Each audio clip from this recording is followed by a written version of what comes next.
여러분의 구독과 좋아요는 제게 큰 힘이 됩니다. 기도하며 시작하겠습니다. 하나님, 오늘 우리가 관계에 대해 배우고 깨달음을 얻으려 합니다.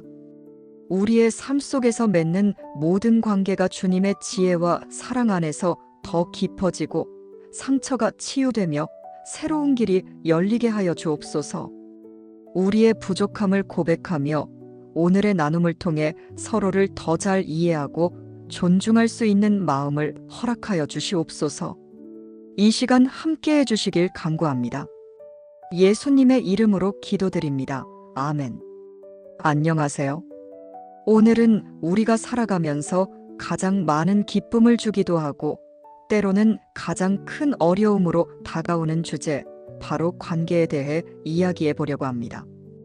우리가 관계 속에서 어떤 지혜를 가지고 살아가야 할지 함께 고민해 보도록 하겠습니다. 관계의 본질. 우리는 혼자서는 살아갈 수 없는 존재입니다. 사람들과 어울릴 때 가끔은 피곤하고 혼자 있고 싶기도 합니다. 그런데 막상 혼자가 되면 적막함이 우리를 감싸며 마음이 외로워지곤 합니다. 이는 인간이 본능적으로 관계를 필요로 한다는 것을 보여줍니다.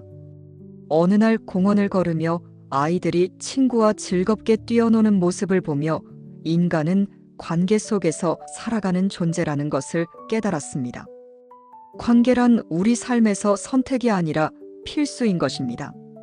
하지만 이 관계를 잘 유지하기 위해서는 한 가지 중요한 비밀이 있습니다. 바로 나를 알고 상대를 아는 것입니다. 관계는 단순히 함께 시간을 보내는 것 이상의 의미를 지닙니다. 사람과의 관계는 우리의 정서적, 심리적 안정감을 형성하는 데 중요한 역할을 합니다. 우리가 서로의 존재를 인정하고 이해하며 지지할 때 비로소 관계는 풍요로워질 수 있습니다. 더불어 관계는 우리의 삶의 목표와 방향성을 제공합니다. 타인과의 교류 속에서 우리는 성장하고 우리의 잠재력을 발견하게 됩니다. 성경에서도 관계의 본질을 깨닫게 해주는 말씀이 있습니다. 잠언 18장 24절은 이렇게 말합니다. 많은 친구를 사귀는 자는 해를 당하게 되거니와 어떤 친구는 형제보다 친밀하니라. 진정한 관계는 양이 아니라 질입니다. 서로의 진심을 알고 신뢰하는 관계야말로 우리 삶의 참된 기쁨이 됩니다. 따라서 우리는 관계의 양보다는 깊이를 추구해야 합니다. 관계는 단순한 연결 이상의 것이며 서로가 서로에게 더 나은 사람이 되도록 이끌어줄 때 그 가치가 배가 됩니다. 관계에서 발생하는 오해와 갈등의 원인. 우리가 관계를 맺을 때 항상 웃을 수만은 없습니다. 오해와 갈등이 생기기 마련입니다. 그 원인은 무엇일까요? 첫째, 상대방을 충분히 이해하지 못하는 것입니다. 어느 날 한 친구가 이렇게 말했습니다. 왜 내가 나를 그렇게 생각했는지 모르겠어. 그때 깨달았습니다. 내가 그 친구를 너무 내 시선으로만 보았다는 것을요. 그 친구는 자신만의 사정과 고민을 가지고 있었는데 저는 그걸 보지 못한 것입니다. 관계에서 상대방의 입장을 고려하지 않고 나의 관점만을 고집하면 갈등이 생기기 쉽습니다. 우리는 종종 나의 기대와 상대의 행동 사이의 불일치를 경험하며 이는 오해를 증폭시킬 수 있습니다. 서로의 생각과 의도를 파악하려는 노력이 없다면 작은 갈등도 쉽게 커질 수 있습니다. 둘째, 자기 자신에 대한 이해 부족입니다. 나 자신이 어떤 사람인지, 내가 어떤 방식으로 상대에게 다가가는지를 모르면 관계는 자주 틀어질 수밖에 없습니다. 이는 우리가 자신의 감정과 행동을 객관적으로 파악하지 못할 때 발생합니다. 특히 자신의 기대나 편견을 상대방에게 투영하는 행동은 관계에 부정적인 영향을 미칩니다. 이와 관련하여 잠언 14장 15절 말씀을 기억합니다. 어리석은 자는 온갖 말을 믿으나 슬기로운 자는 자기의 행동을 삼가느니라. 우리가 누군가의 말을 듣고 오해하기 전에 신중히 생각하며 행동하는 지혜가 필요하다는 뜻입니다.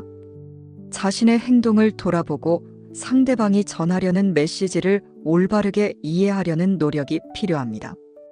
또한 성숙한 관계는 서로의 한계를 인정하고 이해하는 데서 시작됩니다. 관계를 현명하게 맺는 방법. 관계를 잘 맺기 위해 우리는 무엇을 해야 할까요?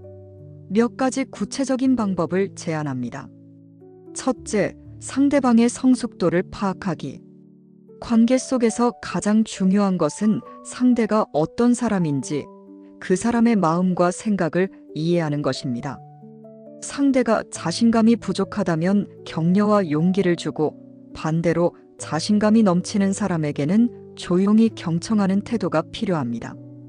상대방이 가진 특징과 성향을 이해하면 불필요한 오해를 줄이고 더 나은 관계를 형성할 수 있습니다. 둘째, 자신을 명확히 이해하기. 나는 어떤 사람인지, 지금 어떤 위치에 있는지, 그리고 상대방에게 어떤 메시지를 전달해야 하는지 스스로 아는 것이 중요합니다. 자기 인식을 통해 우리는 더 나은 대화를 형성할 수 있습니다. 자신에 대한 명확한 이해는 관계에서 흔들리지 않는 태도를 유지하는 데 도움이 됩니다. 셋째, 첫 만남의 중요성을 기억하기. 관계의 시작이 잘못되면 이후에 회복하기가 어렵습니다. 처음부터 상대방을 존중하고 그들의 이야기를 경청하는 태도가 중요합니다. 첫인상은 관계의 방향을 좌우할 수 있으며 서로가 신뢰를 쌓는 중요한 기회가 됩니다. 넷째, 관계의 균형을 유지하기. 모든 관계에서 주고받는 균형은 매우 중요합니다. 한쪽이 과도하게 희생하거나 반대로 이기적인 태도를 보인다면 관계는 곧 지치게 됩니다.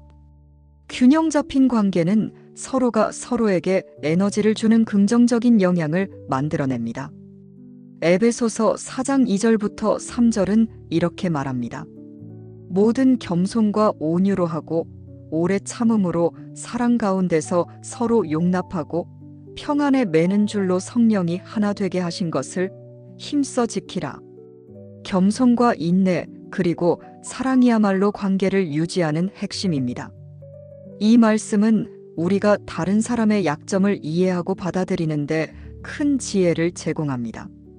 성경이 말하는 관계의 지혜. 성경은 우리에게 관계를 맺는 데 필요한 많은 지혜를 줍니다. 로마서 12장 18절은 이렇게 말합니다. 할 수 있거든 너희로서는 모든 사람과 더불어 화목하라. 화목이란 우리의 선택입니다. 물론 모든 사람이 우리를 좋아하지는 않을 것입니다. 하지만 우리가 화목을 위해 노력할 때 하나님께서 우리의 관계 속에서 역사하실 것입니다. 화목을 이루기 위한 노력은 단순한 평화를 넘어 관계 속에서 진정한 사랑을 실천하는 길입니다. 또한 잠언 14장 7절도 기억해 봅시다. 어리석은 자에게서 속히 떠나라. 그의 입술에서 무슨 배울 것이 있겠느냐. 때로는 우리 삶에서 관계를 정리하는 것도 필요합니다. 모든 관계가 우리에게 유익을 주는 것은 아니기 때문입니다. 관계를 맺는 것만큼 관계를 정리하는 용기도 필요합니다. 이를 통해 우리는 더 건강한 환경에서 더 나은 관계를 맺을 수 있습니다. 실천 가능한 행동 제안. 관계를 더 건강하게 만들기 위한 몇 가지 실천법을 제안합니다. 스스로에게 질문하기. 내가 지금 이 관계에서 지나치게 기대하거나 오해하고 있는 부분은 없는가?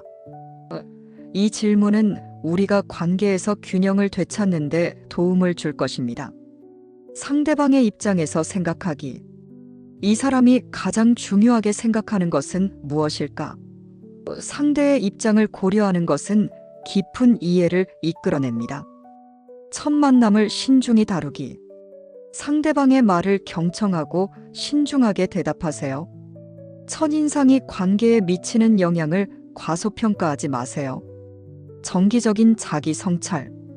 관계에서 내가 하는 행동이나 말이 상대방에게 어떤 영향을 주고 있는지 돌아보는 습관을 가지세요. 경청과 공감 실천하기. 상대의 이야기에 진심으로 귀 기울이고 공감하는 태도는 관계를 깊게 만듭니다. 관계는 어렵습니다. 하지만 그만큼 아름답기도 합니다.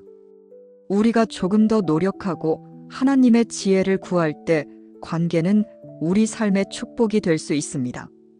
여러분이 지금 힘든 관계 속에 있더라도 포기하지 마세요.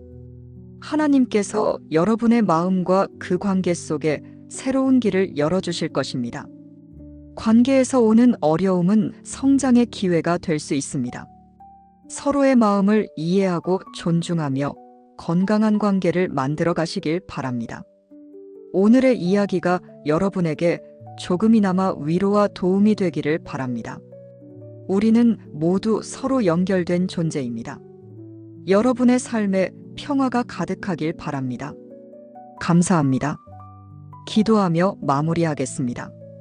하나님, 오늘 관계에 대한 깨달음을 주셔서 감사합니다. 우리가 맺고 있는 관계 속에서 주님의 사랑과 지혜가 흘러넘치게 하시고 서로를 더 깊이 이해하며 화목을 이루는 삶을 살게 하여 주옵소서. 우리의 말과 행동이 주님의 뜻에 합당하도록 인도하시고 모든 관계 속에서 주님의 평강이 임하게 하여 주시옵소서. 예수님의 이름으로 기도드립니다. 아멘.